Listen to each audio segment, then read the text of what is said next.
Welcome, everyone, to this afternoon's general hearing on Bayh-Dole legislation and its effect on our economic competitiveness and our university enterprise. It's been a quarter century since Bayh-Dole was enacted.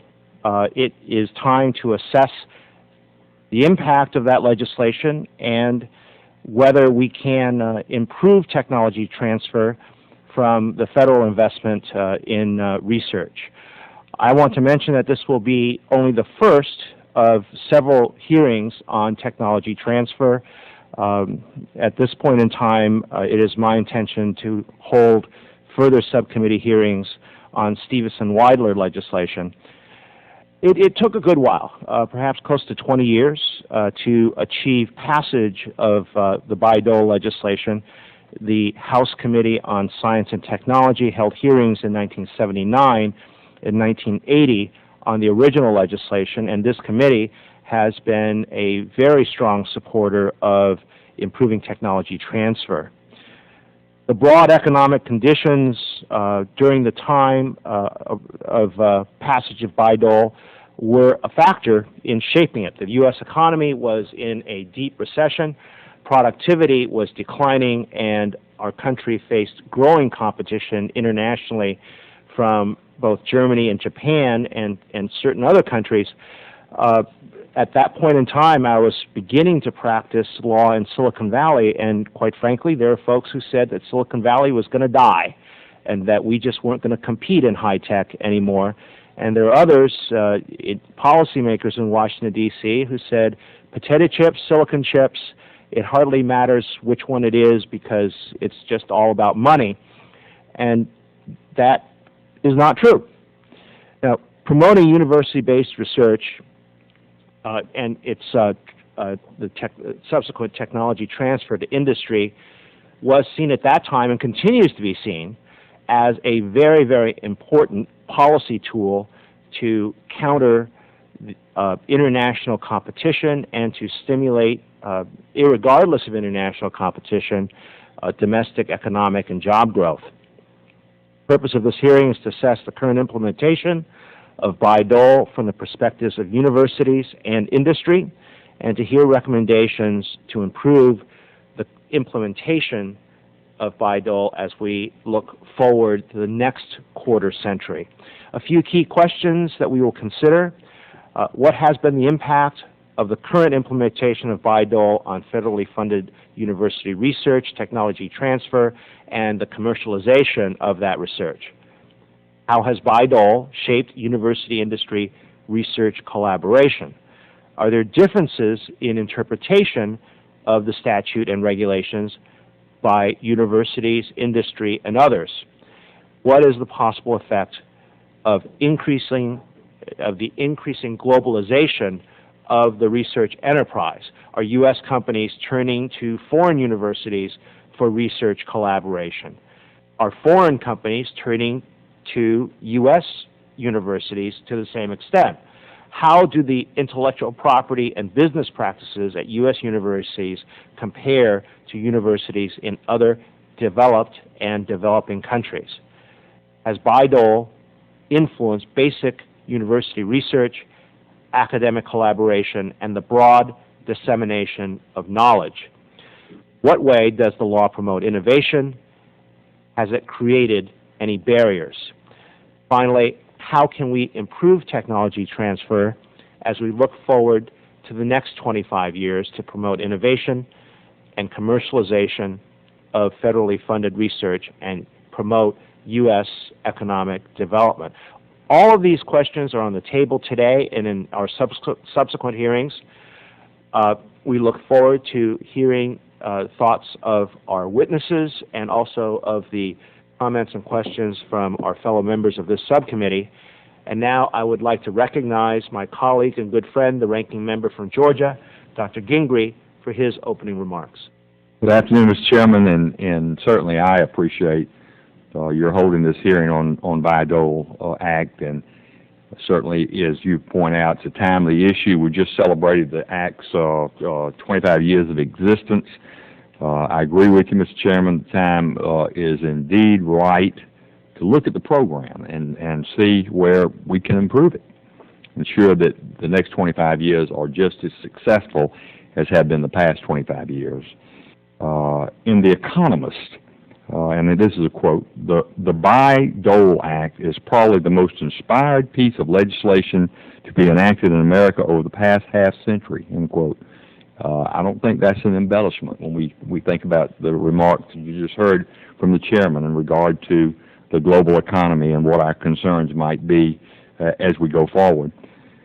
This Bayh-Dole Act was passed in an era of deep concern. The United States was indeed losing that competitive edge to some of these foreign countries, certainly India and China, to name two big ones.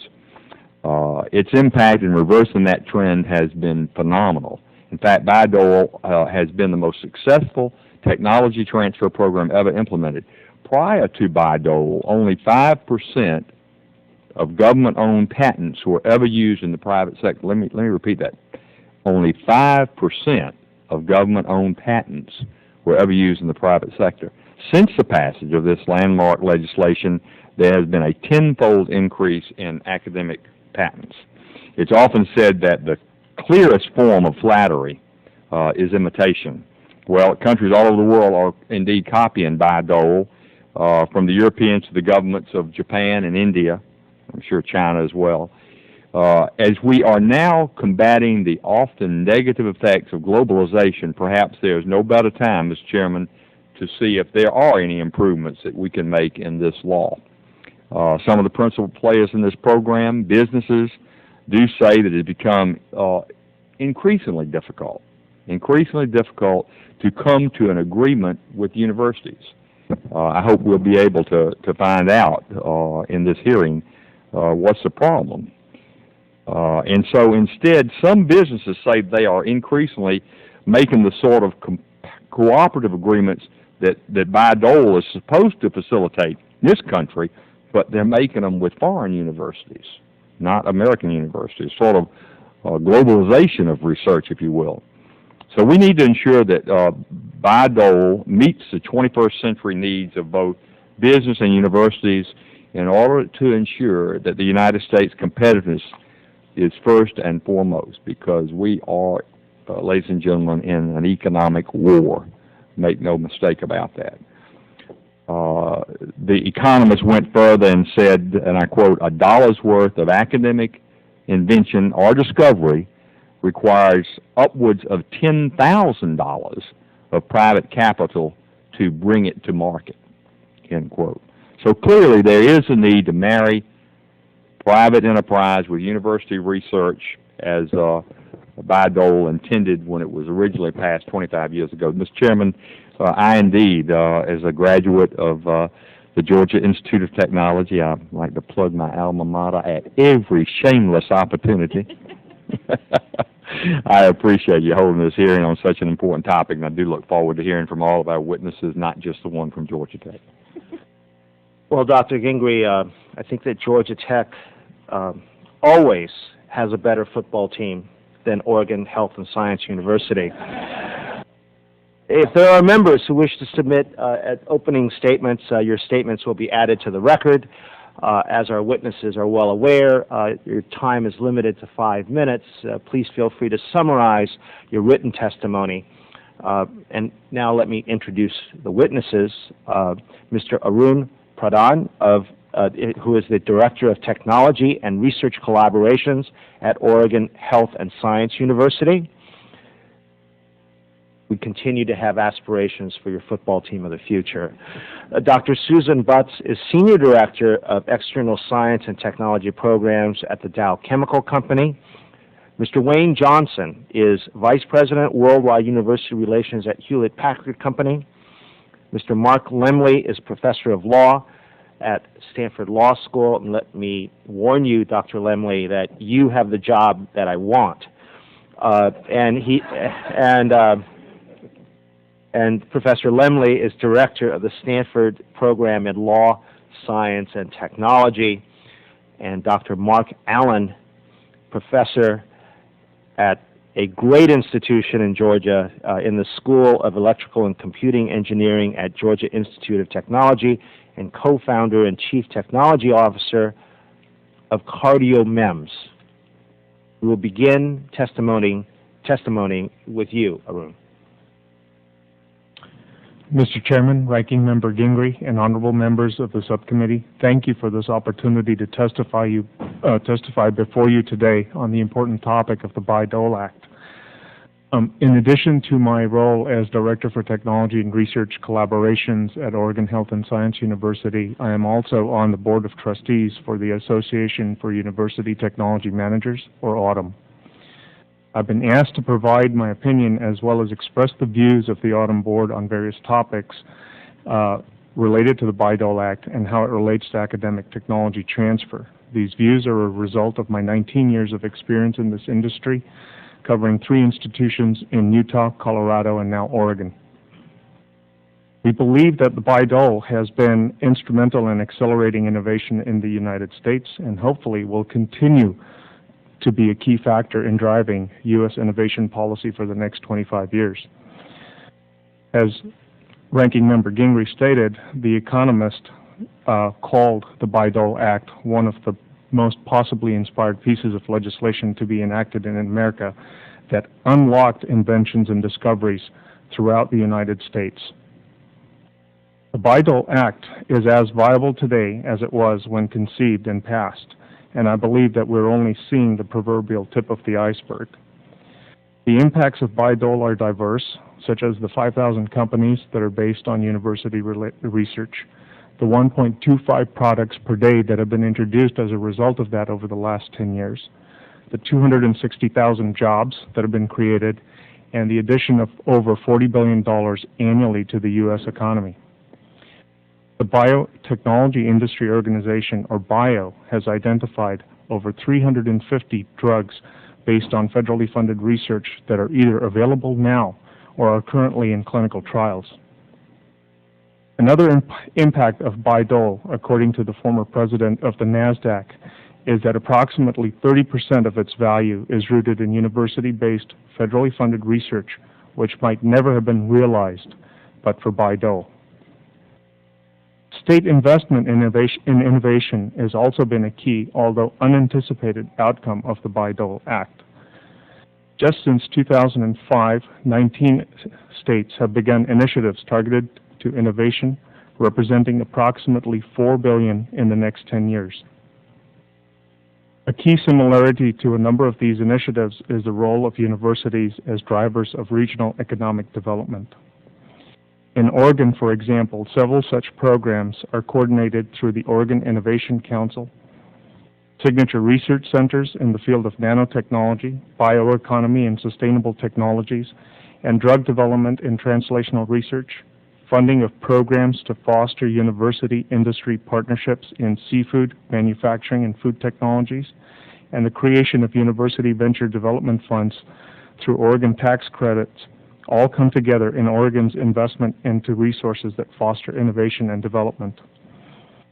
With respect to university-industry interactions, it is an issue of competing cultures and drivers trying to create partnerships for societal and mutual benefit. These differences are most often highlighted in negotiations regarding the right to publish and intellectual property. These issues do not arise directly from Bayh-Dole, but from the fundamentally different roles that universities and industry play in society. Any partnership based on economic incentives needs to be fair to both parties in order to succeed. It is therefore incumbent on both parties to recognize the synergies, differences, as well as federal, state regulations and policies that play a role to arrive at mutually beneficial partnerships. The Bayh-Dole Act is one such example. The Bayh-Dole Act fundamentally provides a simple structure that works as intended and should not be substantially altered. Further, the Bayh-Dole Act offers great opportunity to ensure that technology can be appropriately packaged and commercialized. As you yourself suggested, $1 of academic research requires $10,000 of development to make it into a product.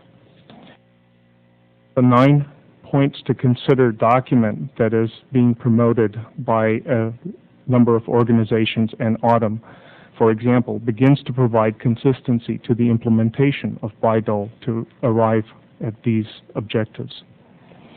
If anything, Bayh-Dole needs to be strengthened, starting with a comprehensive look at programs and initiatives being implemented, successful technology transfer programs, local and regional factors that contribute to the success of commercializing federally funded research. One such example would be to provide effective oversight which would be able to address the implementation of Bayh-Dole across federal agencies.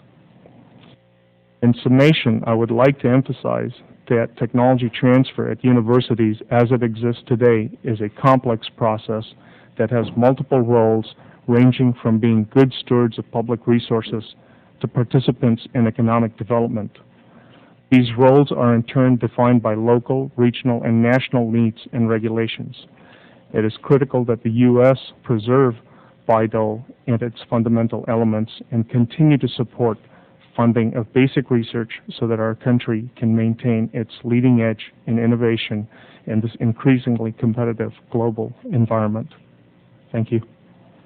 Thank you, Mr. Pradhan. Dr. Butts. Chairman Wu, Ranking Member Gingrey, and members of the subcommittee, it's my privilege to address you on the topic of Bayh-Dole the next 25 years. My name is Susan Butts, and I'm the Senior Director of External Science and Technology Programs at the Dow Chemical Company. My group oversees Dow's external research collaborations around the world.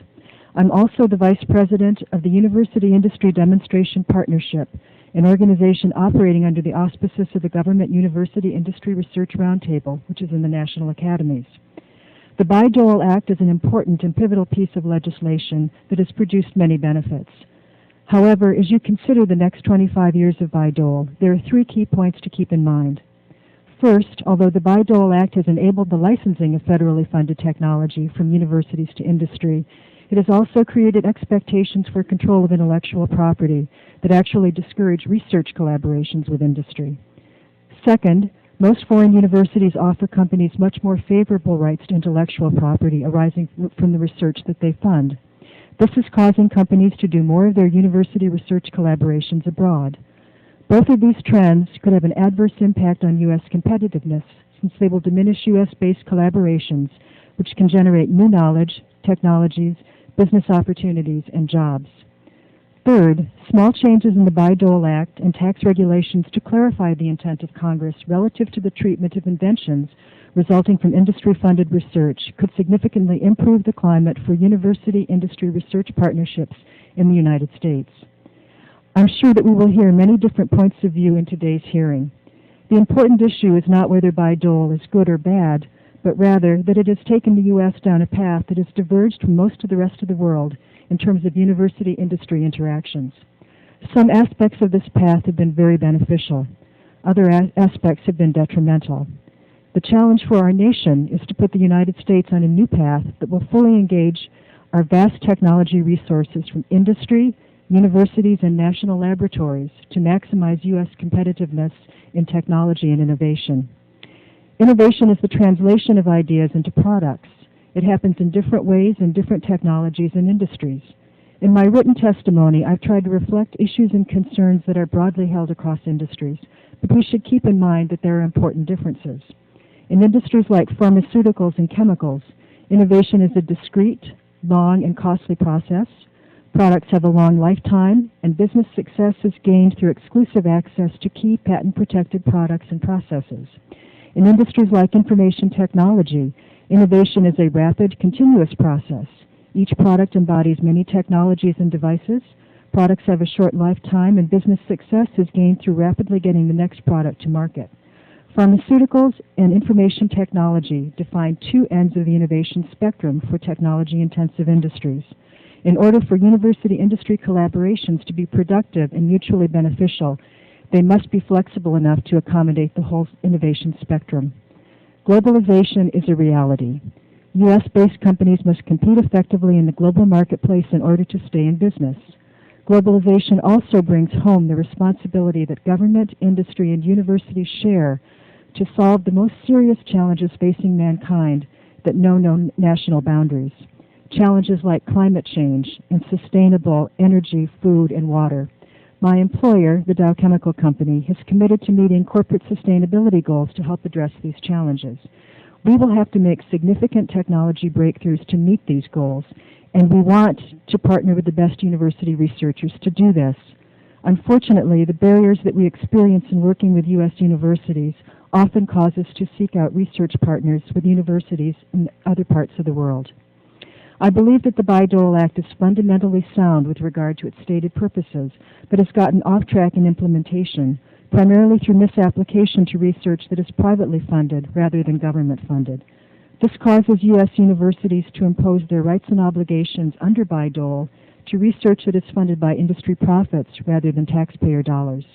Clarification of the intent of Congress and the laws and regulations that impact industry-funded research at universities could greatly enhance the flexibility that both parties have in dealing with foreground intellectual property, could speed the process to negotiate research agreements, and thus foster more university-industry partnerships in the United States.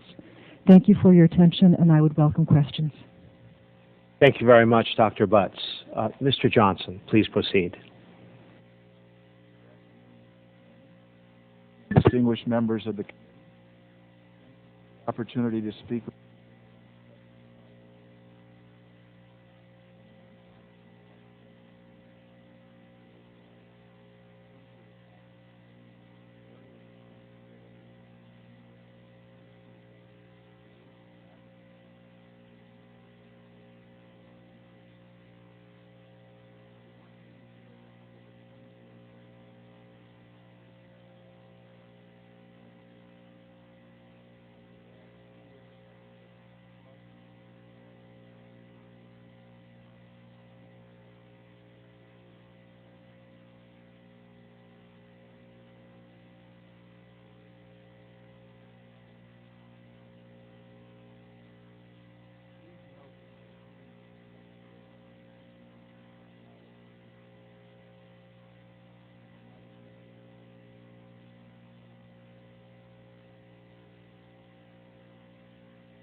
Okay. Now you can hear me well. What can I say? I have 3 key points and 2 recommendations for you to consider. First, my key points. My first point is that the information technology or IT industry does not believe in, quote, home run patents. Last week, one of my colleagues went to a nearby office supply store and purchased an HP color printer, color copier, scanner, and photo printer all in one for $79.99. Today's products such as PCs, PDAs, printers, and cell phones, etc., are sophisticated, complex aggregations of hardware, software, systems, and services. Each one contains literally hundreds of patented concepts and implementations. And yet no single concept or implementation makes or breaks the success of the product. Each key concept can be designed around or implemented differently. Therefore, the sort of home run patent which have high commercial value rarely exist and do not drive innovation in the IT industry. My second point is one of the key original goals of the Bayh-Dole legislation was to, quote, promote collaboration between industry and universities. I'm here to tell you today that unfortunately it has had the opposite effect. One of my research colleagues has told me at HP Labs that he has been able to set up research collaboration with elite universities in Russia within a few days and just a few phone calls. Our experience in negotiating collaborative agreements with U.S. universities is that it can take as long as 2 years or more, if indeed we ever reach such an agreement over IP rights. These types of situations have led to what we call a silent breaking, where many companies in our industry simply walk away because it is too costly and takes too long to reach an agreement. My third point is that while intellectual property rights, patents, and strong IP position have been critical to our success in the past, it is innovation and collaboration, together with strong relationships and interaction between U.S. universities and industry, that will drive our future success. Our success depends on the ability of universities to cultivate and develop world-class talent through high-quality education of students. And this in turn depends on the relevant and challenging educational experiences between universities and industry. The shift away from collaboration is one of the reasons why the silent breaking represents such a threat to our long-term success in the IT industry and to the health of our innovation system in the United States. And Bayh-Dole in its present form does not address the particular issue of interaction, collaboration, and strong relationships. Here are my two recommendations. My first recommendation is that we don't feel that Bayh-Dole should be changed for two reasons. Bayh-Dole provides IP protection for industry and business models that depend on a few enabling key patents for competitive advantage, and it's been mentioned previously, certainly in the pharmaceutical industry. It also establishes a uniform approach to ownership of and licensing of intellectual property superior to the IPA process that it replaced. In addition, my second recommendation is to launch a new focus on innovation, one that makes this country a hotbed of collaboration, one that highlights the differences between invention and innovation, and that understands that superior value can be created through innovation, one that enacts policies to bring innovation to the forefront, both for our industry success and America's success for the next 25 years. When we look into the future from an IT company perspective, we believe that the focus on patents will wane over time, and many of the things that drive innovation from our experience are in the details, and those details are not about technology licensing. Thank you for your attention and the opportunity to testify here today.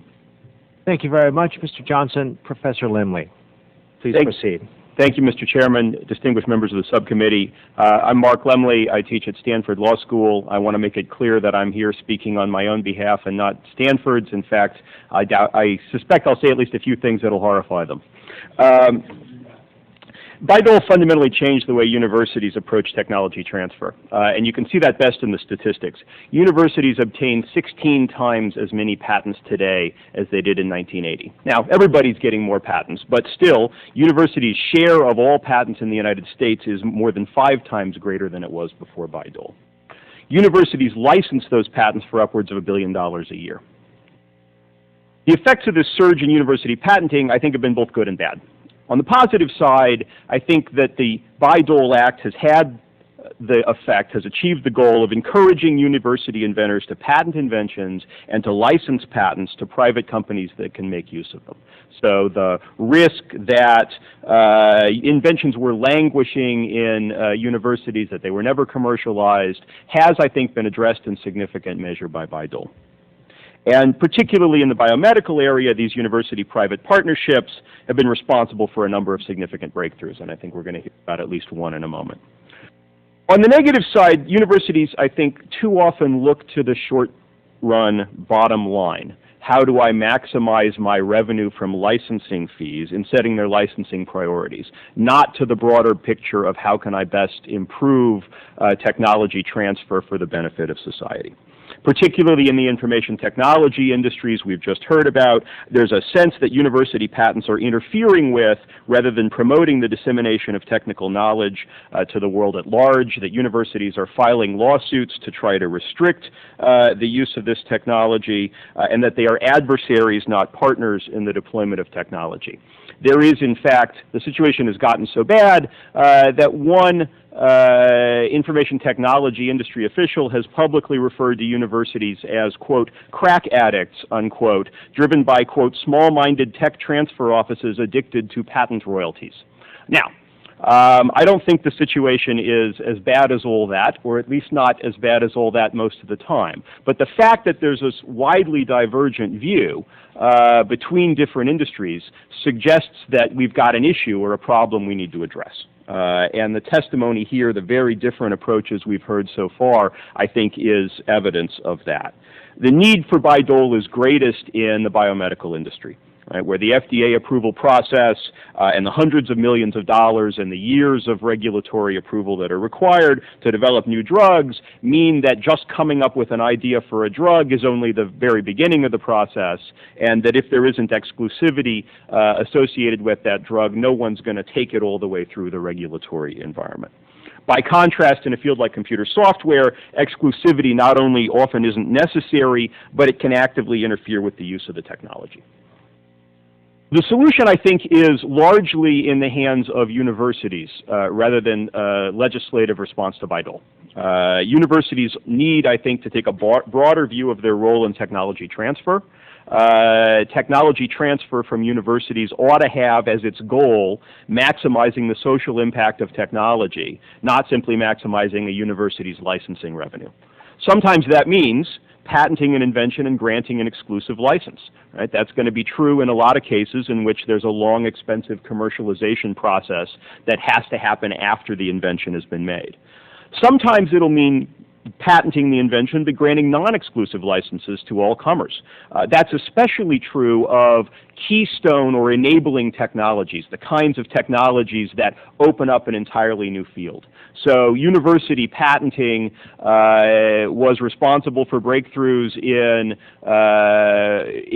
chimeric DNA, in DNA manipulation, in monoclonal antibodies. Those patents were all licensed on a non-exclusive basis to all comers, and I think the industry benefited from that. If we decided that one and only one company can have control over recombinant DNA technology, or one and only one company can have control over monoclonal antibodies, I think the biotechnology industry would not be as vibrant and as diverse as it is today. And sometimes I think promoting social technology transfer means foregoing patent protection altogether. So universities have an obligation, a role to try to figure out not just what maximizes the bottom line, but what actually is going to achieve the goal of commercialization. The government has an important oversight role in this process. I think the Bayh-Dole Act contains various provisions designed to limit exclusive licensing of federally owned inventions and to step in to require reasonable licensing of a university-owned invention, so-called march-in rights in particular circumstances. So my recommendation at the end of the day is not that we rewrite Bayh-Dole, not that we change it in fundamental ways, but that universities need to pay attention to the characteristics of the invention and the technology, and that if they don't, there's an oversight role for government to step in and make sure that the licensing occurs on the most reasonable and most favorable terms. Thank you. Thank you very much, Dr. Lemley, and I will not relay your comments to Captain Crew, your colleague at Stanford. Dr. Allen, please proceed. Chairman Wu, Ranking Member Gingrey, and members of the subcommittee, my name is Dr. Mark Allen. I'm a professor of electrical and computer engineering at Georgia Tech, and I'm pleased to be here to address you today. As we've heard, this hearing is focused on the next 25 years of technology transfer as governed by the Bayh-Dole Act. And in order to comment on the next quarter century, I'd like to focus on my past experience as a researcher in transfer of technology and what this perhaps has taught me. And I think that this experience also reflects upon some of the questions the subcommittee has asked. Some years ago, I was sponsored in my Georgia Tech capacity by the Department of Defense on the topic of intelligent turbine engines. This was a university interdisciplinary research program administered by the Department of Defense, and my portion of the project was to develop a pressure sensor that could be used in particular locations in jet engines to allow optimal engine performance. I worked with a PhD student, and we designed, fabricated, and tested a new type of pressure sensor that was small, able to operate in harsh environments, and able to be communicated with in a wireless fashion. The results of my research were provided to the Department of Defense and are currently being built upon by NASA, and in addition, the research results were patented by Georgia Tech in accordance with the provisions of the Bayh-Dole Act. Conference publications, journal publications, and a PhD thesis were all written on this work and were all disseminated as an ongoing part of the academic research, and the patenting did not interfere with that in any way. I began discussions a few years later with a medical doctor who was interested in adapting new technologies to create the next generation of medical devices. And after several discussions, we noted that the pressure sensor that we develop for harsh environments and engines might also be applicable in another harsh environment, the human body. We formed a company called CardioMEMS dedicated to commercialization of this technology.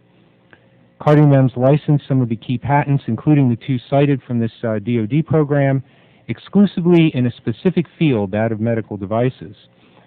Based on these patents, CardioMEMS engineers further developed wireless sensors to monitor aneurysms that have been repaired by physicians, and the sensors are used to provide information to the physicians so they can monitor whether aneurysm repair is working. The government funding provided by DoD that was directed to the development of the sensor was approximately $500,000, and to date, CardioMEMS has received approximately $50 million in private equity investment. So that's a ratio of about $100 of private investment for each dollar of government investment. The company currently employs over 100 people. Its sensors are FDA approved and in fact were cited in the 2005 FDA annual report as an example of a device that we believe will have a particular impact on patient care. Having clear access to the intellectual property developed in the academic laboratory through the mechanisms of the Bayh-Dole Act was the prerequisite for CardioMEMS' success, because as many of us know, in order to secure venture funding, it's necessary to have clear intellectual property rights to the inventions being developed. Speaking more generally, the benefits of Bayh-Dole are numerous and well documented. One of the most significant contributions of the Act may be that it ensures non-discriminatory access to and benefit from the technologies that result from our public investment in university research. This allows the creation of, in the United States, of new products, new companies, and new markets. In 2003, the President's Council of Advisors on Science and Technology affirmed the success of the Bayh-Dole Act and noted that other nations are attempting to replicate this model. Another significant benefit of Bayh-Dole, and one that we might think about in our discussions of industry-wide differentiation, is the flexibility of the law.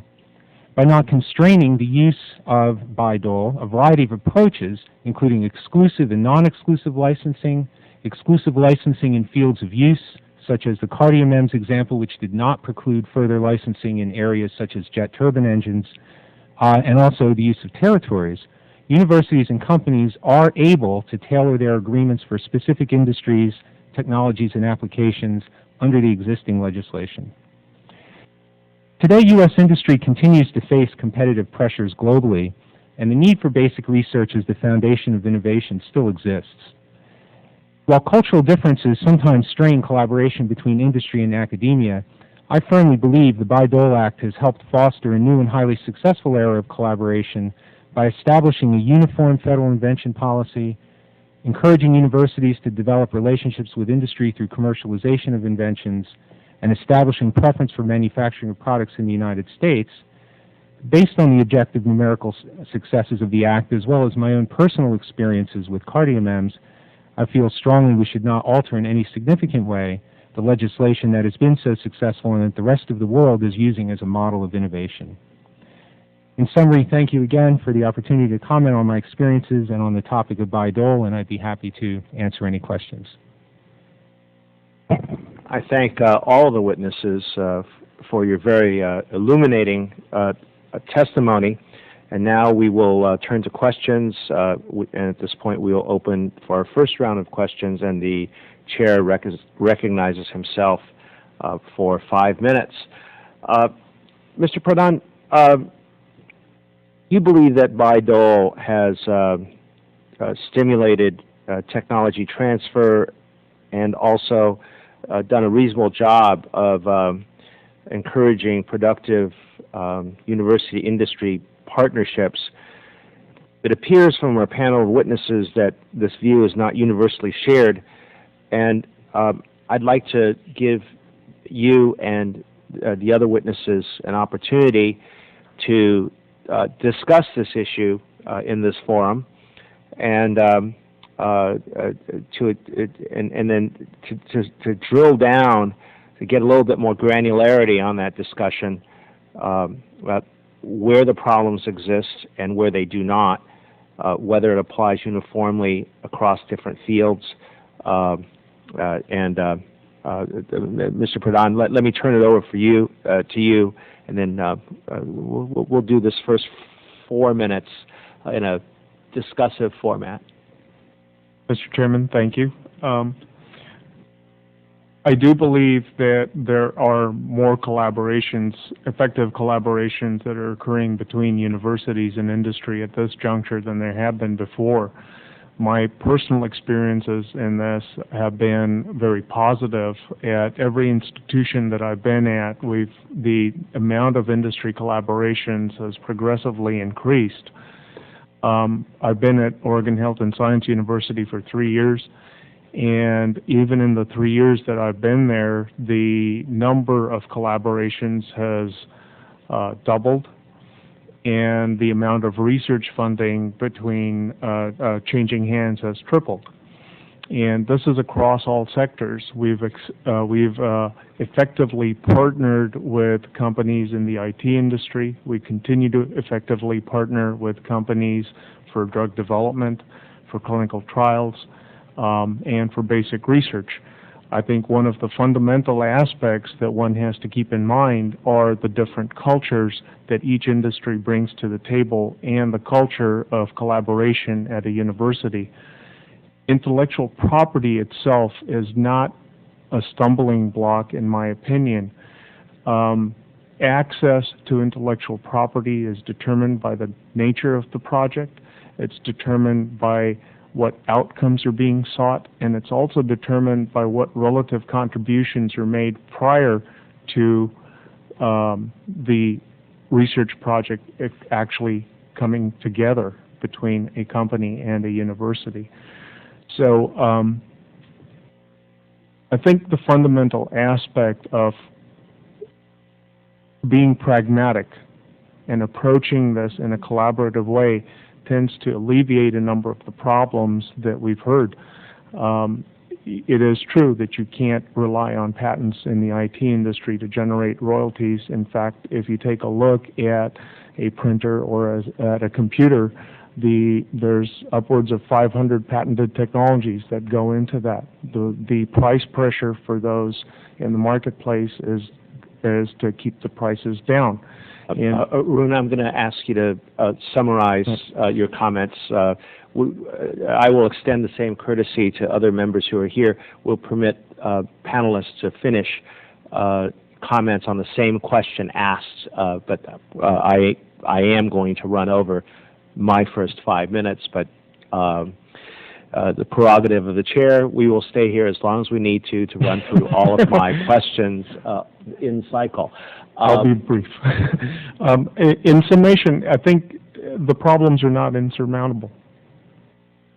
Dr. Butts and Mr. Johnson, your comments perhaps, and then perhaps Dr. Lemley, you'd like to bat cleanup on this, and Dr. Allen, I don't mean to exclude you if you have something unique to add after that also, please. Yes, just a couple of thoughts to share. The growth in the number of partnerships is really a general phenomenon. In fact, as companies have moved from the old model of having the big central research organization to recognizing that it's more productive to use external resources, I think in general the number of collaborations happening is increasing. So not just between companies in the U.S. and U.S. universities, but around the world and other sorts of collaborations. So I don't think that's necessarily the best metric for the state of the relationship. But I would also say that in negotiations, my experience has been that universities and companies are both trying to do the right thing for their institutions.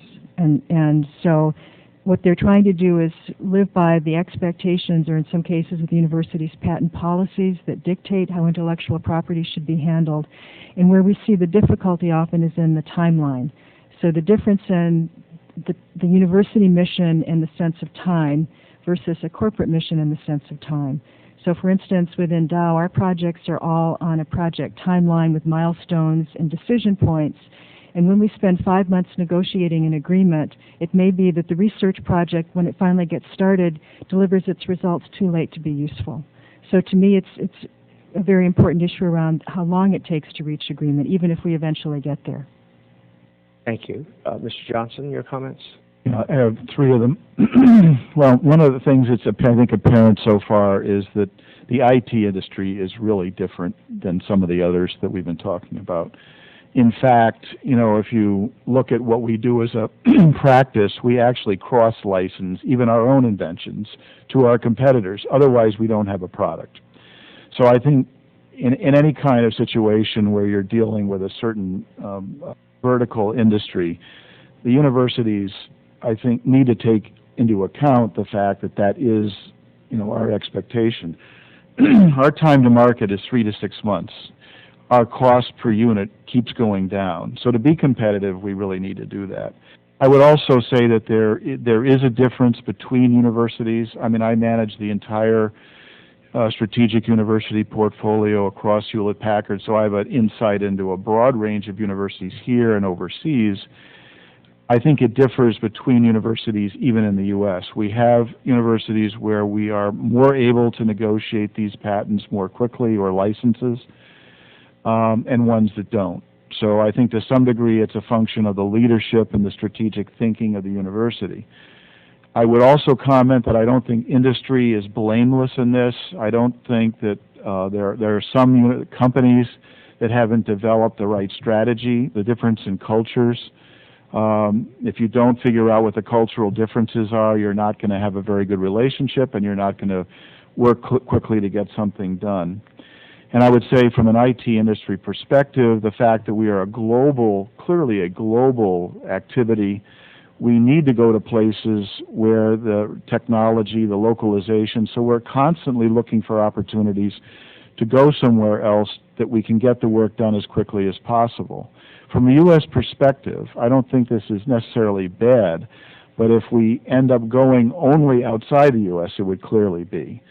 So I think the issue of the global industries, and Dow I think is another example, we go where the information is, where the talented people are, and the ability to get the work done more rapidly. So I think all of those are factors that makes the IT industry somewhat different.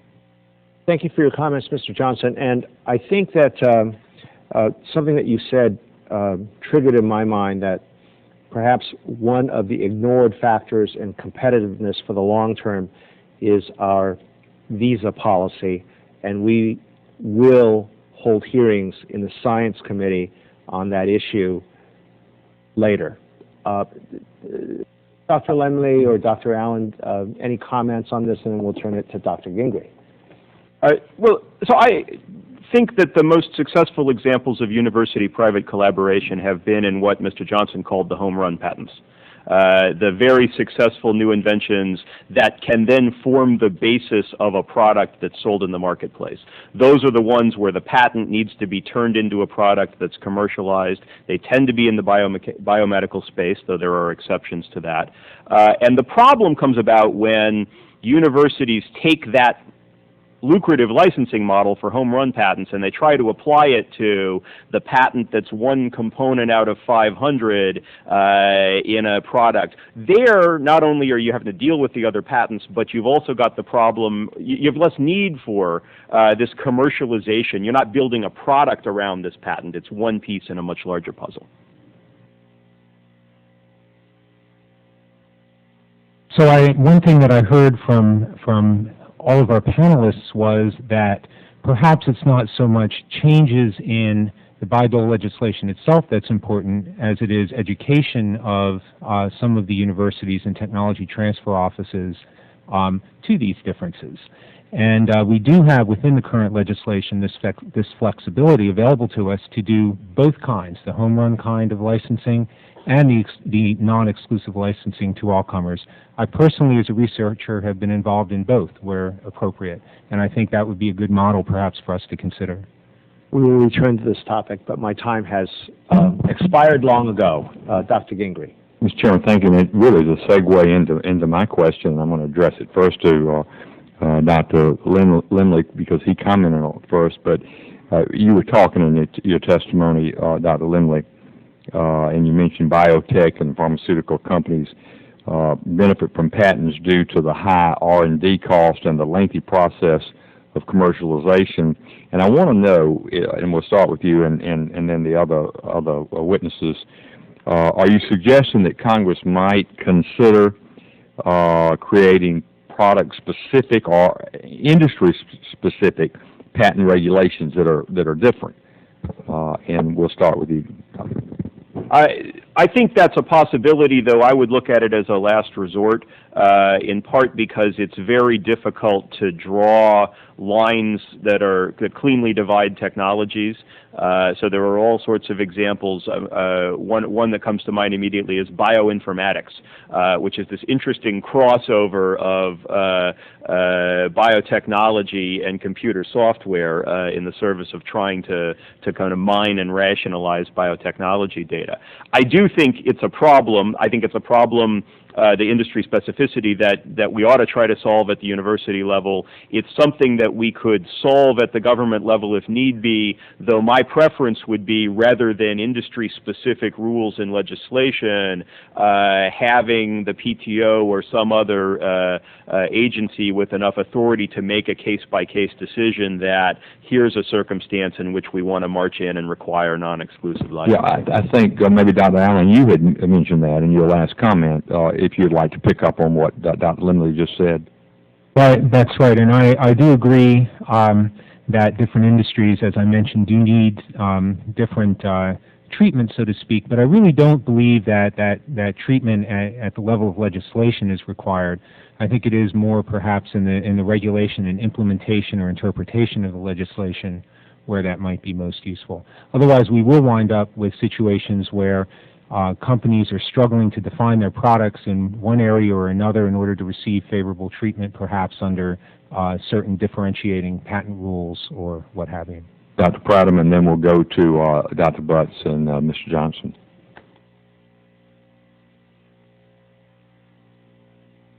Sorry, I agree with Drs. Lemley and Allen. It's very hard to legislate patent policy by industry sector. In fact, the example that Dr. Allen used, where the original invention occurred for smart turbine engines, is now being applied in healthcare, is very illustrative of how widely some university inventions can be applied. And from a university perspective, we actually cross a lot of industry sectors with any particular invention. I'm concerned that a legislative remedy that involved defining industries or technologies would only complicate the situation, and I would prefer to see more flexibility so that individual companies and universities felt that they were freer to negotiate an agreement that made sense for the particular circumstances of the project. I would agree also with Susan's point on trying to figure out what industry specifically to add up and put in a certain column. I would, however, say that our typical interaction with a university, where we walk in to try to sponsor research, we're looking to find some of the best people in the world, which are there. They've already done the research, that's why we know that they're there. We come in, we say we want to sponsor you with, say, $100,000, and the first comment out of this other side is, well, it's got to be an exclusive license and we own all the rights. This idea that our major negotiating position is to have a non-exclusive royalty-free license. Especially when we're funding the research, we think that's reasonable. That's a win-win. So even though Bayh-Dole provides for the possibility of both, I will tell you that the conversation 90% of the time does not go there. And that's what often takes the 6 months, 9 months, a year, year and a half, 18 months for us to get done. So even though the flexibility is there, that isn't where the negotiation starts.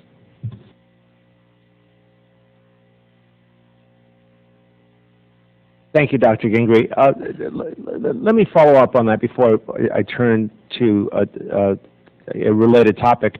Mr. Johnson, you said that when you come in with potentially $100,000 on the table for sponsored research, frequently the goal is to have a non-exclusive royalty-free license for any resulting technology.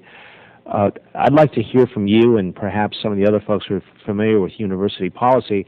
What prevents that particular deal from working quickly when there are potentially other revenue opportunities from that particular sponsored research? I think it starts out from the premise that the blockbuster patent or the pharmaceutical way of doing business is the best way to do business. I think there's an expectation there'll be more outcome or wealth for the university if that's the approach that's taken. I also think, based on our experience, that when we negotiate these things, it often ends up with an individual researcher or an HP attorney and the technology transfer office in the university, that no one's thought about the broader implications, both strategic and business, that need to be thought about as we're discussing this. So our remedy that we have worked on in California, which has actually moved in the right direction, is to move the whole conversation upstream to understand, why is a company coming to this university? Yes, it's about the technology, but typically it's about a long-term strategic partnership. At the provost level, this conversation goes great. At the legal or lawyer level, it goes downhill quickly. And so our remedy for that is really to get people engaged at a much higher level in understanding why the two organizations are coming together. That is often much more effective and is the only effective way to get this to happen more quickly. So it's almost a conditioned response. Here's some money, oh, I want an exclusive license. You don't get the non-exclusive royalty-free license, which is effectively what the IT industry does among itself. This isn't something new. This is how we build our industry. IBM, HP, Microsoft, we all cross-license. Thank you very much, Mr. Johnson, and we'll let other folks comment on this if folks have a comment in one moment. Mr. Johnson, you and this is related to the question of what works and what doesn't.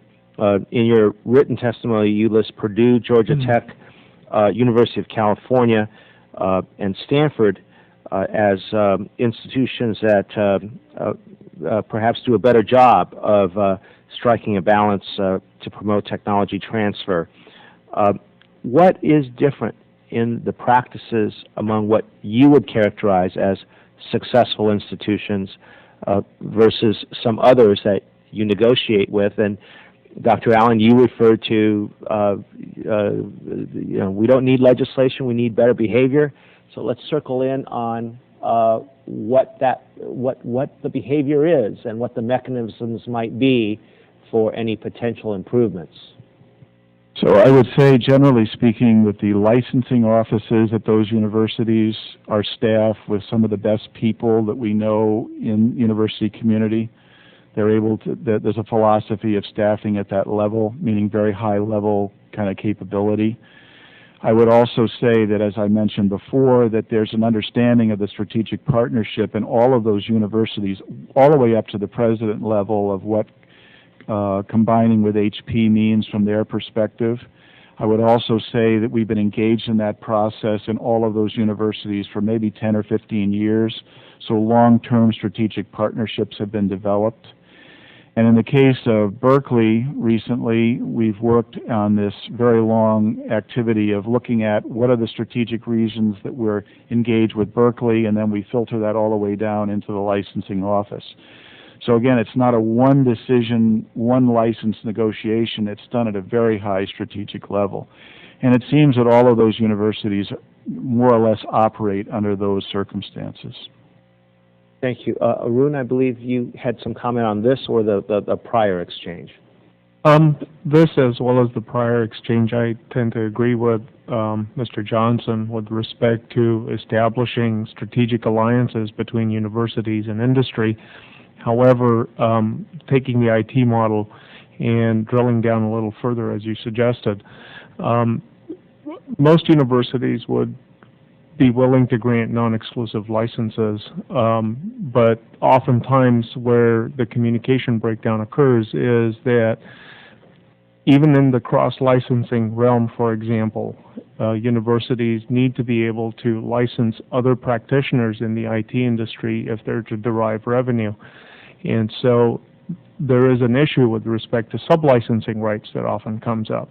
A non-exclusive, irrevocable, royalty-free license that is sub-licensable does nothing for an academic institution at that point. And it's hard to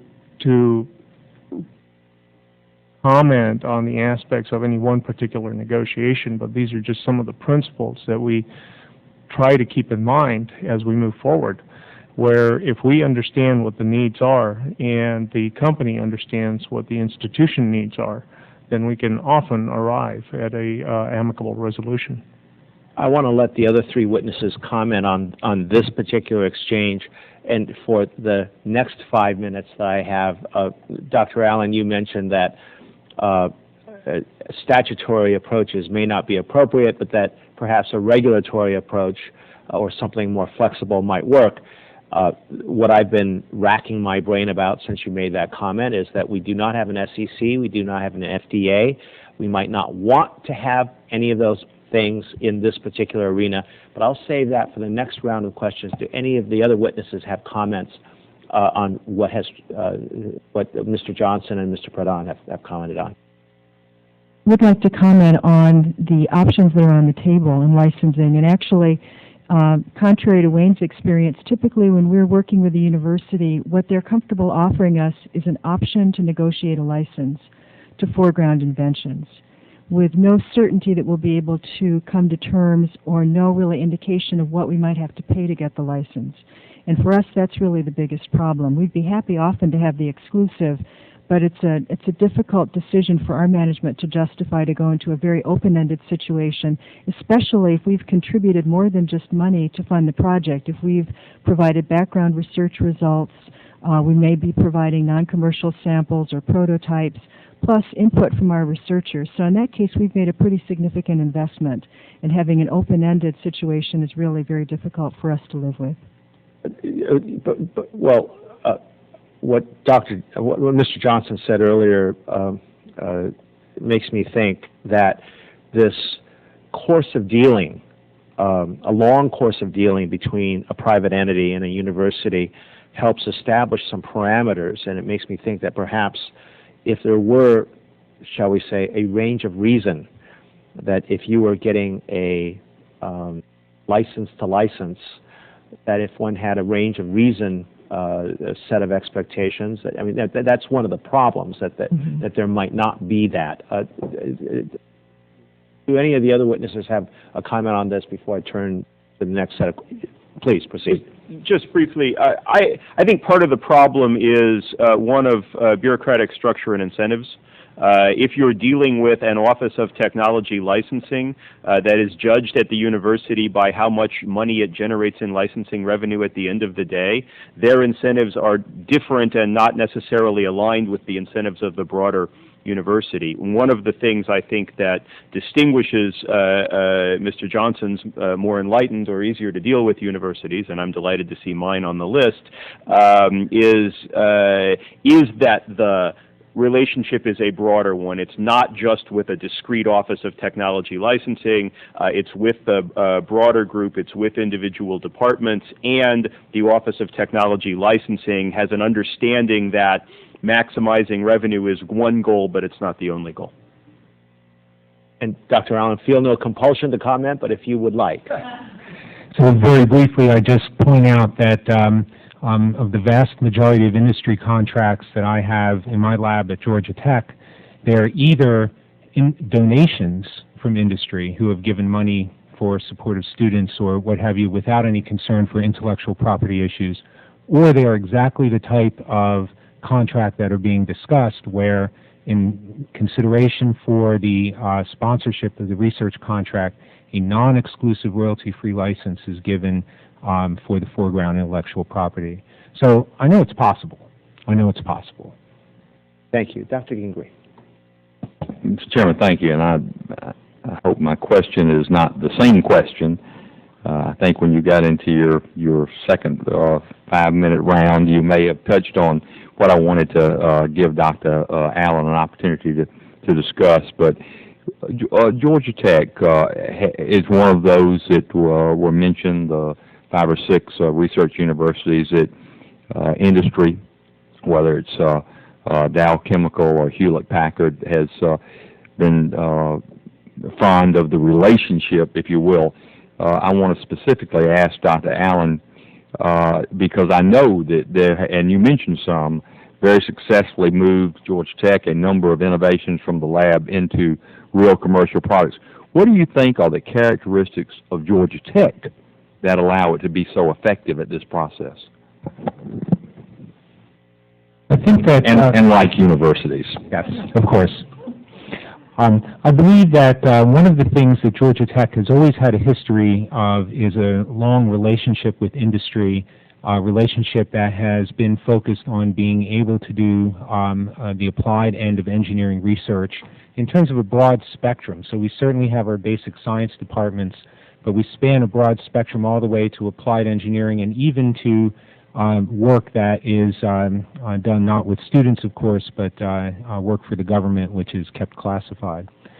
As a result, I think that there's been a value placed on the faculty, or the faculty have felt that there is value in commercialization. So and it's certainly not a universal sentiment. Some faculty feel that commercialization is something that should be left to others. I believe at the universities that are cited by Mr. Johnson, there's a feeling that commercialization is part and parcel of what at least the engineering faculty are supposed to be doing.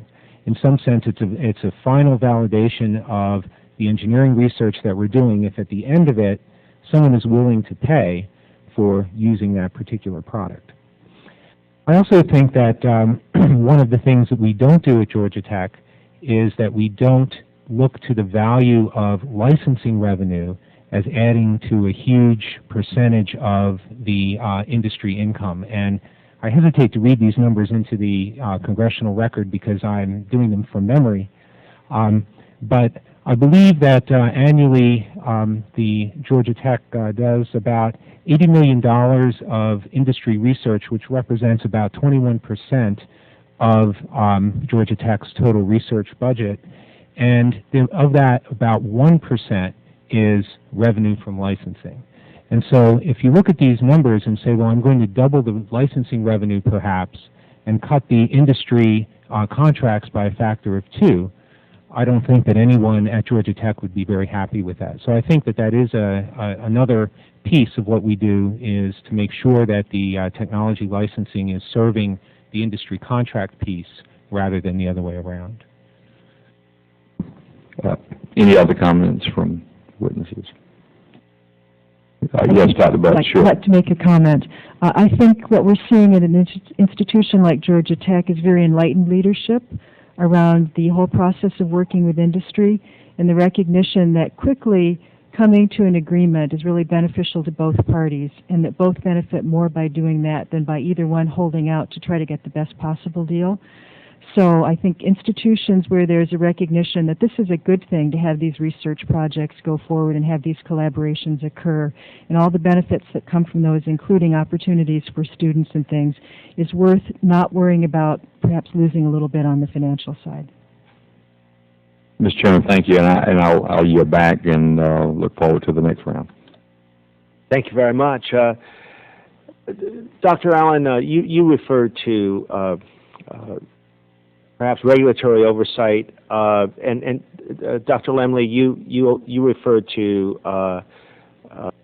potentially important congressional oversight function in making Bayh-Dole and technology transfer in general work a little bit better. What kind of oversight do you all have in mind? And I'd like to have the other witnesses comment on this to the extent that you all have some thoughts on this also. Either Dr. Lemley or Dr. Allen? I think oversight can be performed at many levels, and one of the ones that comes to mind immediately to me is whether or not, and I almost hesitate to use this term, the trade association, if you will, or perhaps the Association of University Technology Managers might not be a place where there is peer pressure-based oversight to make sure that these sorts of favorable intellectual property provisions that we've talked about are implemented in the appropriate places. I think that's certainly a place to start rather than perhaps immediately leaping to congressional oversight. There is a motion to do this. My understanding, we heard mentioned earlier the 9 points to consider of the AUTM, and perhaps that's a place that we can start and build upon within the university community. Mr. Chairman, what I was referring to in my testimony is something that's already in the Bayh-Dole Act, Section 203 of the Patent Code, which leaves open the possibility that federally funded inventions that are licensed, patented and licensed under Bayh-Dole are subject to what are called march-in rights in circumstances in which the agency doing the funding determines that the invention is either not being licensed appropriately or has been licensed exclusively to someone who's not in turn commercializing it.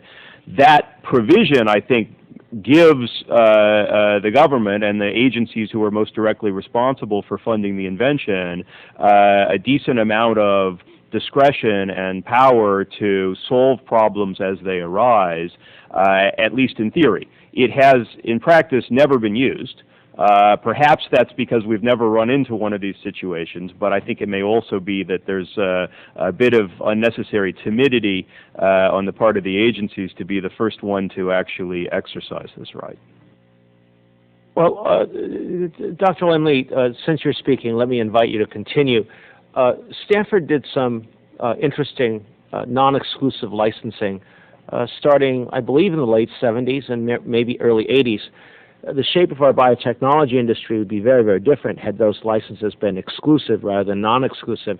To the extent that you're familiar with the history, can you tell us how Stanford or the tech licensing folks at Stanford went about the university's decision to make those non-exclusive and therefore broadly practicable licenses?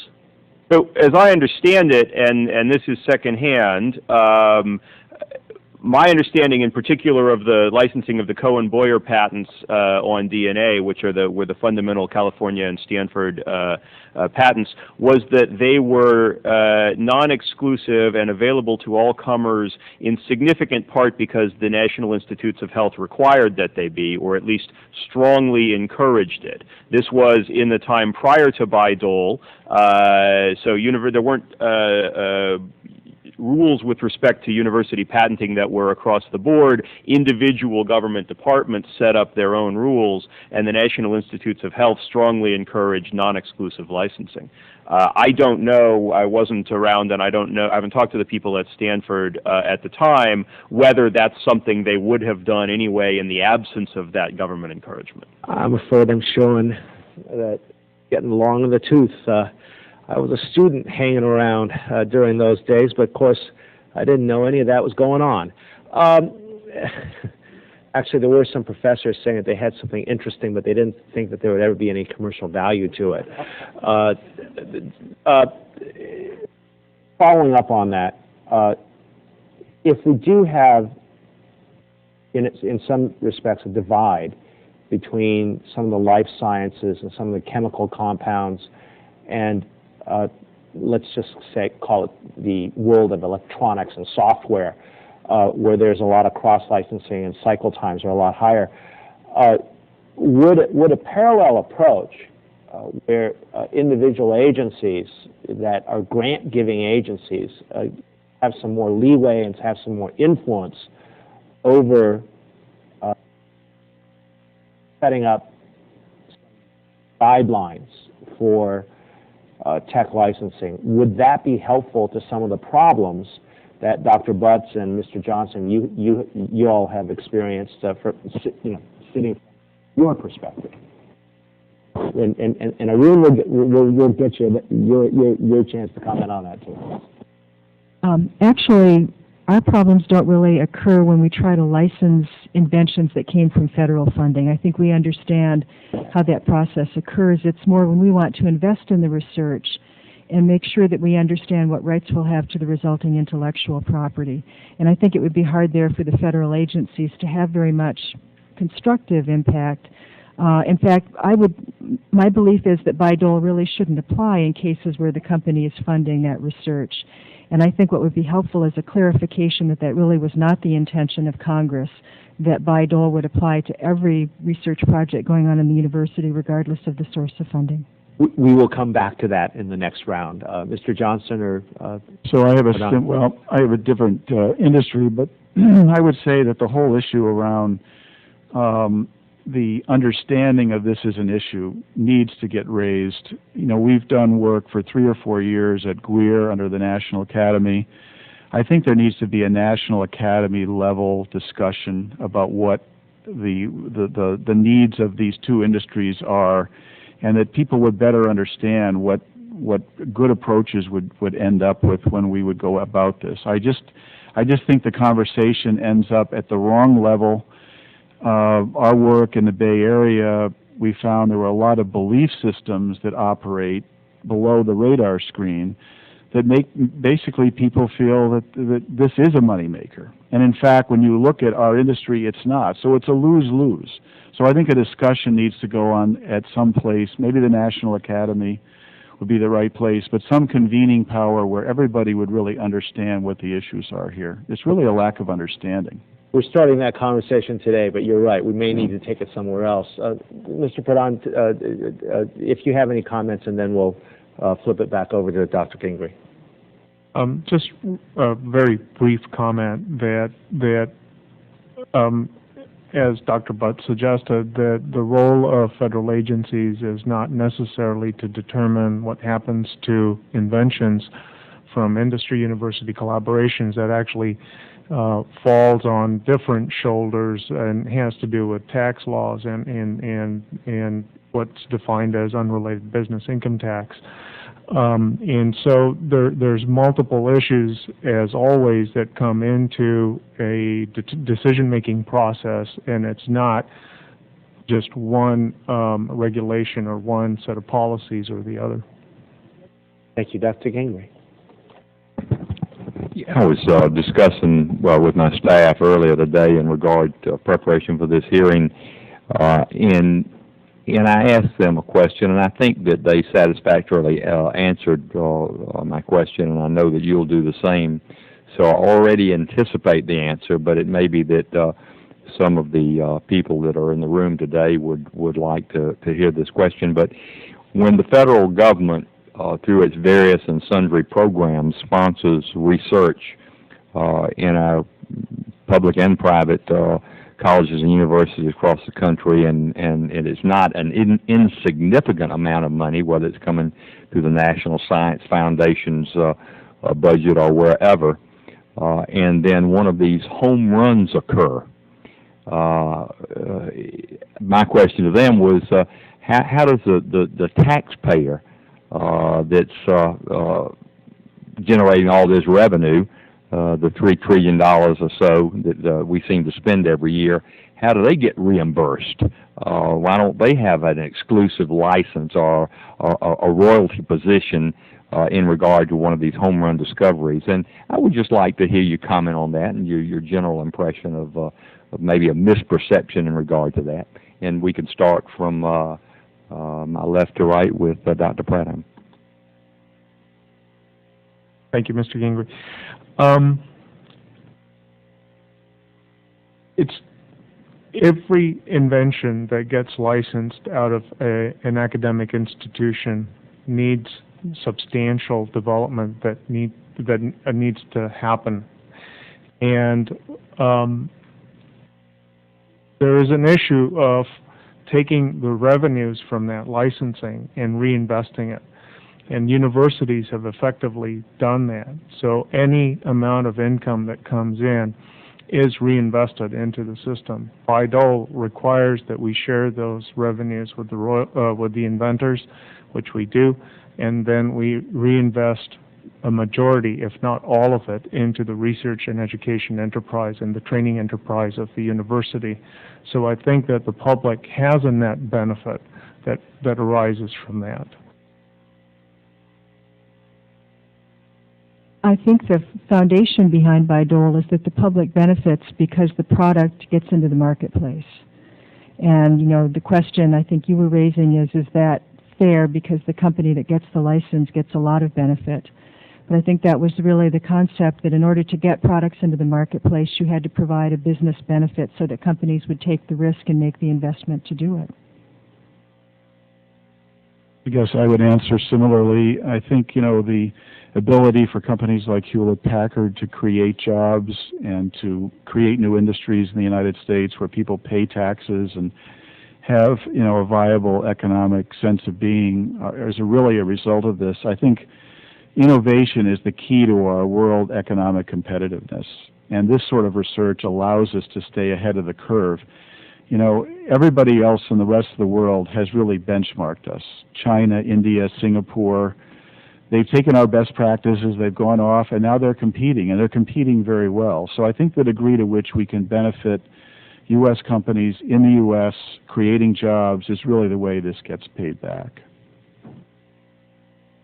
Everything that the three witnesses have just said is true, but of course it's true only in the circumstances in which we wouldn't have gotten the commercialization of the invention that was federally funded without Bayh-Dole and university patenting, right? If we had a circumstance in which we would have gotten the technology to the public without the patenting and they would have paid less money for it, then the public is contributing money, but they're not getting the full benefits of it.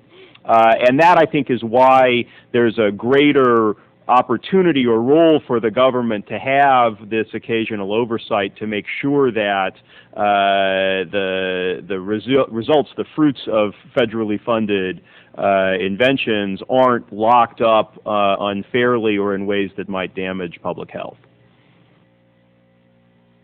I have a slightly different view than my four colleagues. I think that it's very rare that the home run invention is worked on and available in the academic laboratory to the point where it's ready to be lifted directly from the laboratory and put into commercialization. I quoted what turns out to be relatively inexpensive factor of $100 of private investment required for every dollar of public investment. And I heard quoted The Economist at $10,000 of private investment for every dollar of public investment. Certainly it's true that this is going to be industry specific, but I think that unless we have the capability of exclusive access to some of these home run patents, we will never get through, in my particular case, the regulatory hurdles associated with a new medical device. And I would point out as well that the companies that are commercializing these are not only benefiting themselves, quote unquote, but also all of their employees, all of the new jobs that are created, and so forth. Very important factor. And I thank all the panelists. And obviously, the more jobs, more people paying taxes, the multiplier effect of that, the making our country more globally competitive. And I hope if we have another round that I will get an opportunity to come back and maybe ask a question about that global competitiveness as well. Thank you. Dr. Gingley, I can guarantee you another round. Ms. Johnson? I think that would be both the right thing and the humane thing to do. Please, we will eagerly await your return. Meanwhile, I understand, Dr. Lemley, that you may have a flight this afternoon, and we want to be sensitive to your schedule. So I think that I have one further inquiry based on comments that you made earlier, and I think I and the rest of the committee would dearly appreciate your sticking with us as long as you possibly can. You mentioned that one of the challenges, one of the opportunities or challenges is to get universities to take a broader view of their role in society and in tech transfer to maximize all the different roles which a major research university should be playing in our society. What are some of the things that can be done culturally within a university, or statutorily, or through financing mechanisms to encourage that kind of shift? What are some of the things that might be helpful in reorganizing within the tech transfer function within a university to try to serve that broader societal function? It's an important question, and I want to start by confessing a fair bit of ignorance. So I'll offer some suggestions, but there are people far more qualified than I to talk about the kind of organizational structure of universities. But I think one thing that clearly can be done is the kind of best practices benchmarking among universities that we've heard discussed here today, right? If it is in fact the case that from the industry's perspective, there are some universities that are perceived as hard to deal with and others that are perceived as easier to deal with, and that as a result, university collaborations with private sectors are flowing to those universities, then I think there's an opportunity for a trade association like Autumn to sit down and figure out what does make that work, do that kind of best practice benchmarking. The other thing I would suggest with respect to the organization of the universities is that the more isolated the technology transfer office is from the mainstream life of research in the university, the more likely I think we are to see the kind of short-run profit-maximizing mentality that I was concerned about. And so anything you can do to build the technology transfer office more clearly into the vice provost for research or whatever the departmental structure is, to make sure that those technology transfer offices are rewarded not just by how much money did you get, but also by some other measure of number of collaborations or university satisfaction. And probably I think also the sort of logical endpoint of that is to discourage what I've seen some universities from doing, which is to entirely outsource the function of technology transfer to a private company that's just in the business of holding and licensing university patents. Before we broaden that discussion to the rest of the panel, let me ask you, Dr. Lemley, is there a problem with the metrics? Because one of the easy things to do when you're running a business or running any kind of enterprise is to count dollars. And sometimes you just count what you can count, and then you wind up with a metric that doesn't serve anyone well. Is there a problem with metrics in this arena? Yeah, I think there is, because as Mr. Johnson indicated, in the information technology industries, a lot of the value of patents to private companies comes not in the form of revenue that they generate, but in the form of cross-licensing or freedom to operate, and that's the sort of value, those inventions have the sort of value that easily gets lost if all we're counting is what's the percentage of the royalty or what's the total number of dollars that are coming in at the end of the day. Do any of you all have suggestions about alternative metrics or as a best practices suggestion? Arun? Thank you, Mr. Chairman. Autumn has been engaged in an effort to look at the metrics and surveys that currently get published in the Autumn Licensing Survey. Just as a brief point of history, the licensing survey began in the early 90s as a means of benchmarking institutions with each other to take a look at what activities were being performed by the respective technology transfer offices. 17 years later, the role of technology transfer, as we've heard in this panel and in this discussion, has changed. We participate much more in economic development. We participate much more in strategic alliances. The models for industry, the models for the way that industry does business have changed. And over the last year, our Vice President for Metrics and Surveys has been engaged in an activity with the funding from the Kauffman Foundation and others to review what additional measures need to be looked at, what outcomes need to be looked at, not just activity. Mr. Johnson. I think it comes back, so you get what you measure, and if you're measuring licensing income, then people will be eager to do that. I think that's 90% of what's at the difficulty of the licensing offices that we have trouble negotiating with. One of the major aha moments that I had in our work out in the Bay Area centered around when I finally realized that the average amount of industrial or sponsored research is somewhere between 5 and 7% of the total research or the university budget, depending on how you define it. In the cases that have been mentioned previously, Georgia Tech and MIT would be another example. Their amount of industry funding is in the order of over 20%. So again, you see the difference in philosophy of engaging as a strategic partner, where that is a viable outcome of the work that faculty are supposed to be doing. It's part of the mission statement. But in the case of the average, it's 5 to 6%. So you might ask, well, what else could you measure? Well, companies give money in many ways. There's grants that go without any licensing requirements at all. There's philanthropy. There's gifts from companies. If you measure all the places along this continuum, you can see that if you pick one specific area that generates 5%, it might impact all of the others. And the others are actually much bigger. So in the cases that work, Berkeley would be a good example. The provost there has actually pulled the industry-sponsored research and the licensing office together, and they're measured on the net outcome of both.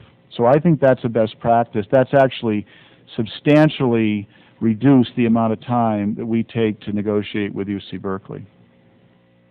I agree. There are two ways to win then, either to secure a license or to have a sponsored research agreement. So I certainly feel that because there are typically two separate offices in universities that deal with those things. So if you have both technology transfer and sponsored programs reporting to the same person, then there's the ability to measure that bigger impact, whether it's in money coming in for research or money coming in for licensing. So I definitely feel that that's what distinguishes some of the universities that are easiest to work with. Thank you very much. Dr. Gingrey. Chairman, thank you. I want to have Dr. Pradhan comment a little bit about the 9 points in regard to licensing university technology, because I think in his written testimony that's a very interesting concept. But before that, I want to turn to Dr. Butts and Mr. Johnson and ask this basic question. What are the reasons your companies, maybe Mr. Johnson feels more strongly about this, Dr. Butts, than you do, that it's easier to deal with foreign universities and seek partnerships there, whereas there's such a roadblock, as it seemed Mr. Johnson had a lot of heartburn over. Well, let's cut to the chase on that and tell us what the problems are, and maybe Dr. Pradhan can say how the 9-point recommendation could solve those problems. Well, I think if you look at the reasons why companies actually do research overseas, it's many-faceted. Matter of fact, referenced in my testimony is the Thursby study called Here or There, sponsored under Greer and with Kaufman, about why do we actually go to do this. So part of the answer is around why the fact that our competitors out there, these are governments driving university investment, as I said before, have benchmarked us, have looked at our best practices. And by the way, I don't think they think Bayh-Dole is a best practice per se. I think what they're looking at is the level of investment, the encouragement of engineering graduates in the technology field of science. So when we go there, they are eager to collaborate. They are eager to compete. We have significant presences in all those countries, manufacturing and R&D. We go there for access to talent, the access to the resources provided, and the marketplace that we're trying to sell in. So it's a combination of factors as to why we're there in the first place. Then when we get there and we develop the partnerships, we find that this eagerness allows them to want to participate with Hewlett-Packard or Microsoft or IBM. They really move rapidly to complete the research agreements. And it's not really encumbered by any of the issues that we find in the U.S. So we're there for certain purposes that are strategic to our company. and then the ease of doing business is much better, and then we run into the roadblock in the U.S. at some places, so the natural answer is to go there instead of here. Well, I welcome the chance to address this question because I'd like to mention something that hasn't come up in our discussion today, and that is that useful inventions are rare outcomes from sponsored research at universities. So, in fact, one of the reasons why foreign universities are easier to collaborate with is that what they really want is the partnership. They'd like to have the funding for their research, and they'd like to have the opportunity for their faculty and students to work with companies who are providing interesting problems for them, and recognize that the chances, let alone a home run invention, but even just an invention that's useful, are small. So I think that what we see in outside the U.S. is that there's a heavy focus on the value of the research partnership and all the benefits that flow from that, and very little concern about what if there's a patent. So the whole approach outside the U.S. is different, and it's really focused on the research and the partnership and not on potential value of investments that might come from the research. Dr. Pradhan? Thank you, Mr. Gingrey. The 9-point document is something that establishes consistent guidelines across institutions. It's meant to be flexible. It's meant to promote licensing approaches, as the introduction suggests, for comparable technologies, and does vary considerably from industry sector to industry sector. What it does establish are the protection of certain core values that a university or an academic institution has. For example, the right to publish. For example, the making research tools broadly available across industry sectors as well as to other institutions. The right to practice the licensed technology and allow other academic institutions to practice that technology as well. So that one can then extrapolate that to also successful practices in working with companies on research in terms of using similar approaches, which is taking a look at things by sector, preserving rights to use it ourselves, and then moving forward. So I think it starts the process of consistent implementation of Bayh-Dole. Thank you, Dr. Gingrey. I'd like in a few minutes to turn to whether some of the 9 points would be basis for more of a guideline focus. Now, we've just spent some time talking about changes that one might make in the university enterprise. I'd like to focus now on the phenomenon of going overseas with sponsored research. And to what extent is this driven by sort of, if you will, free market hunger for collaboration? And to what extent are there sometimes, I just read about this at times, if you want to sell airplanes in certain places, there is a co-production requirement at times.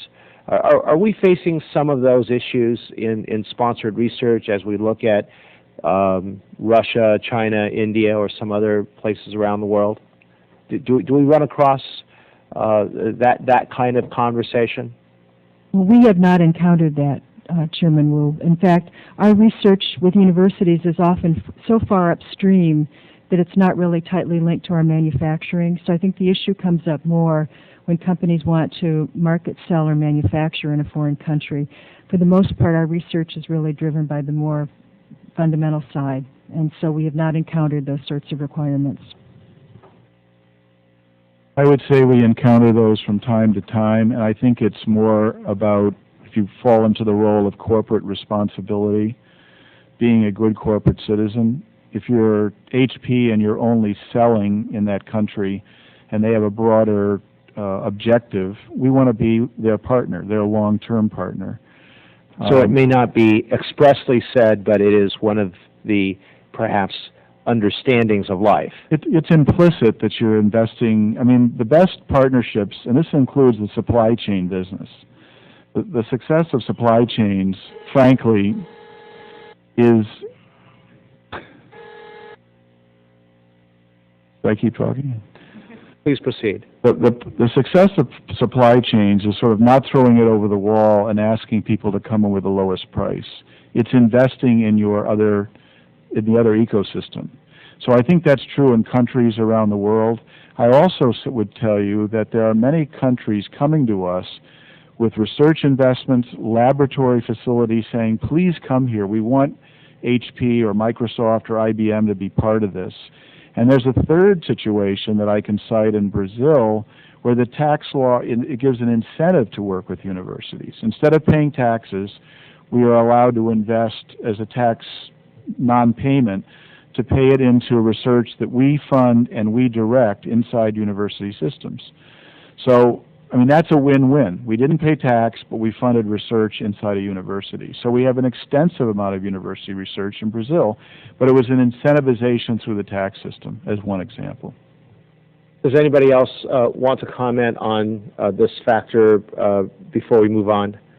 There was some mention of tax code issues, and I want to ask about that, and then Arun, I want to turn to you for other potential barriers to tech transfer. There's some mention of tax issues, the treatment of bonds that are used to finance buildings, and limitations on unrelated business income. For those who choose to or want to, can you address that issue for me briefly, clearly? I'd like to give it a try. I'll do my best. I'm not a tax expert, but as you've already mentioned, many universities use tax-exempt bonds to finance building facilities. And in order to preserve the tax-exempt status of the bonds, they've been given a safe harbor by the IRS with regard to doing collaborative research. And basically, as long as they stay within that safe harbor, they know that their bonds are protected. And the safe harbor is actually, from an industry standpoint, pretty small. And it says that you cannot give preference to a research sponsor in licensing foreground inventions. And that for universities to stay in that safe harbor, they have to be careful that they are making sure that they can show that they're licensing an invention at a fair market value. If you don't know what the invention is, it's hard to show that if you agree up front what the invention is going to cost, that it's a fair market value. So that provision really makes it extremely difficult for a company like mine to have the assurance that we would like that we're going to be able to execute a license that we feel is done at a reasonable cost if the university has to stay in that safe harbor. Anyone else wish to address that issue before we... Mr. Pradhan, I believe that in your written testimony you mentioned that there are some barriers to technology transfer. Can we come back to that and address what barriers you're talking about, what can be done to eliminate some barriers, whether they are real or perceived, what federal statutes there might be, what state statutes there might be? Thank you, Mr. Chairman. I think some of the real barriers are exactly what we've referred to here. The tax code, for example, is a potential barrier in effective collaborations and licensing. There are perceived barriers with respect to positions that a particular entity might take in the negotiation process and are attributed to Bayh-Dole. I don't think that a negotiation is anything more than that. It is a negotiation. And also, from my perspective, from my personal experience in working with companies, and we've discussed this a little bit, when you're able to sit down with them and articulate to them some of the issues with respect to, for example, the tax laws, the business model, that would derive benefit for an academic institution versus, so for example, non-exclusive royalty-free licensing versus exclusive licensing, that those barriers tend to go away. So at the end of the day, one of the most effective means of achieving success is education, but not only at the academic institution level, but also at a company level. I think we understand some of the issues that relate to us. We're not as cognizant of some of the issues as they relate to companies. And the flip side of that is also true, that they understand some of the issues that are very important to them, but don't completely understand the issues as they relate to academic institutions. So, in very brief summary, I think it is a matter of educating both sides with respect to effective means of establishing licensing partnerships as well as research partnerships. Thank you very much. I think I heard most of that, but the rest of it I will read from the written record. My apologies to you all, or perhaps you will be relieved. We do have a series of 7 or 8 votes coming up, and I think that the right thing and the humane thing to do is to recess the panel in about 10 minutes, 5 or 10 minutes. A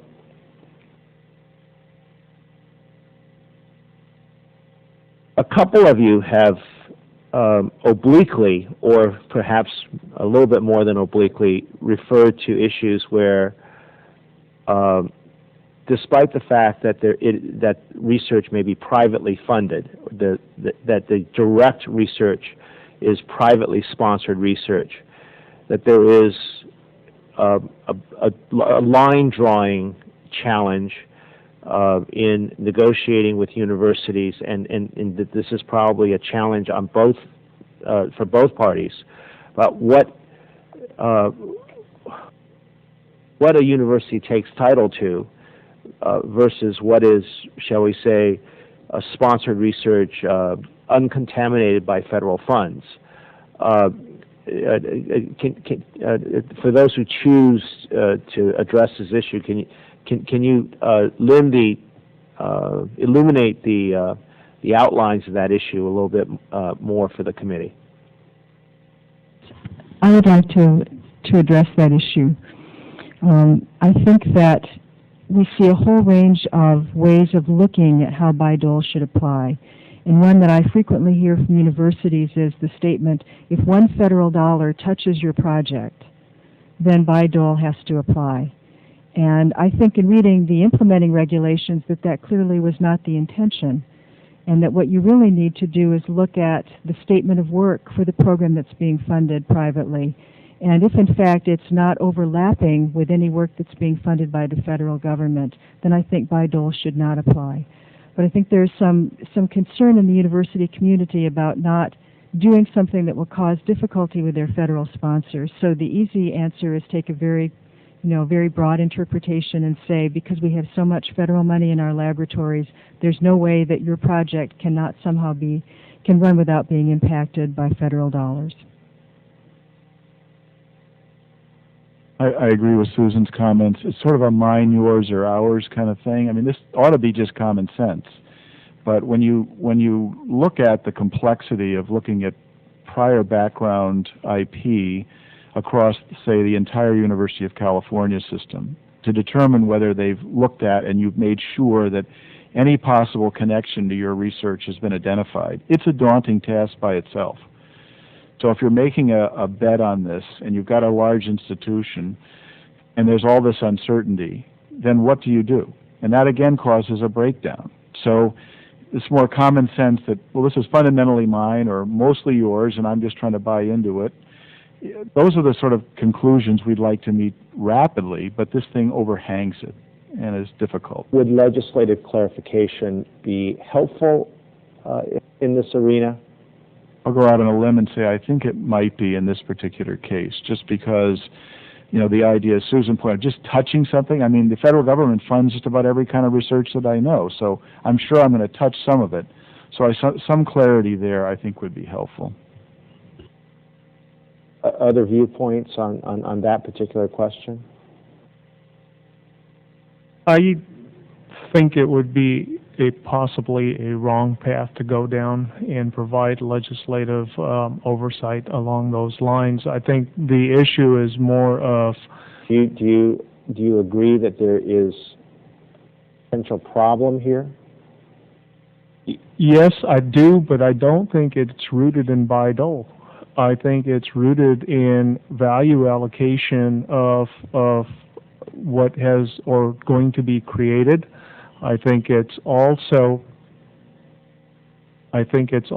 based on the relative contributions that the two parties or the three parties make to whatever occurs. It's a question of access and it's a question of control. And Mr. Pradhan, then at what relative contribution would you say this is sponsored research, privately sponsored research, and not subject to, shall we say, Bayh-Dole contamination? And at what percentage would you say this vests in the university and in the PI, and we're going to the negotiating table?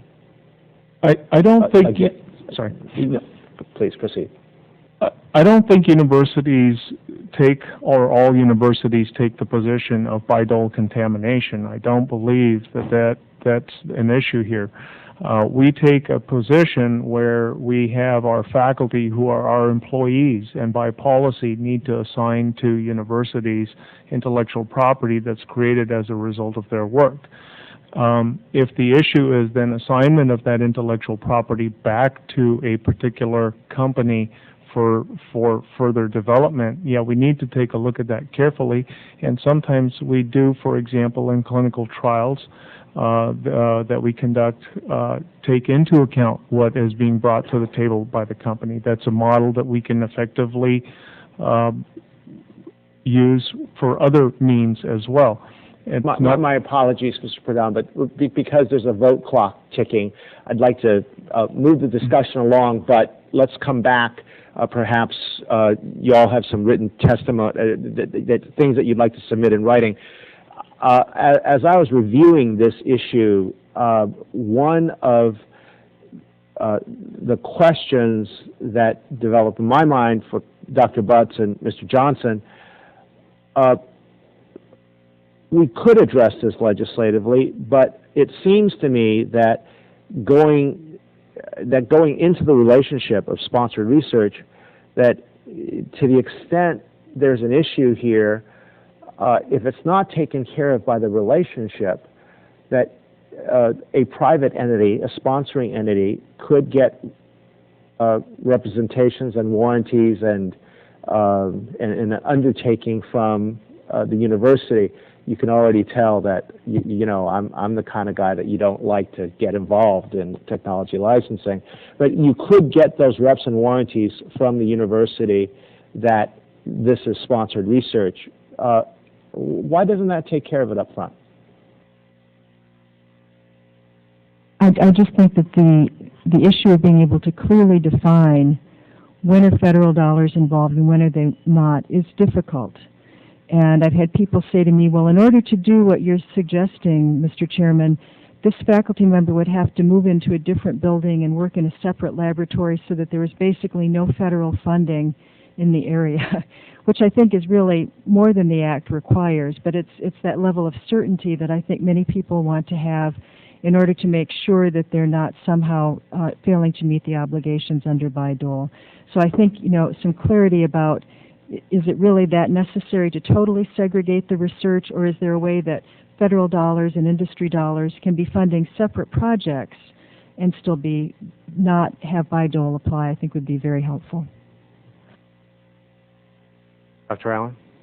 Briefly, I think that this is a very important point. I think it is in some sense almost independent of Bayh-Dole. I think if an industry comes to my laboratory to do some research, part of the reason is because I have built up, or I by extension Georgia Tech, have built up over the years expertise in an area that's very valuable to that particular industry. And so I do agree with you, Mr. Chairman, that the way to solve the issue of who's contributing 1% or 99% or whatever it is to the ultimate collaboration is one to be negotiated between the private parties as opposed to bringing in the Bayh-Dole situation. Perhaps you all are relieved, but I apologize for needing to bring this hearing to a close. It would not be fair to you or to the other attendees to recess for 7 or 8 votes and then to come back.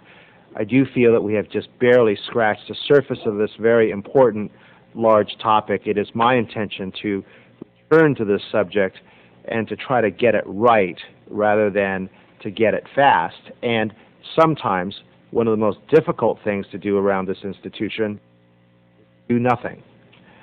And we will consider carefully what the right things are to do for the next generation Bayh-Dole, which will affect, I believe, several future generations of Americans. I did not have a chance to discuss some of my experiences either with domestic universities or in particular with foreign universities, and whether the challenge is changing American conduct or whether the challenge is in perhaps developing standards for conduct elsewhere in the world. We will return to these subjects. If there's no objection, the record will remain open for additional statements from members, and I do hope that we will be able to ask you all questions and that you will continue to help us in our consideration of these issues. Without objection so ordered, the hearing is now adjourned. Thank you very, very much.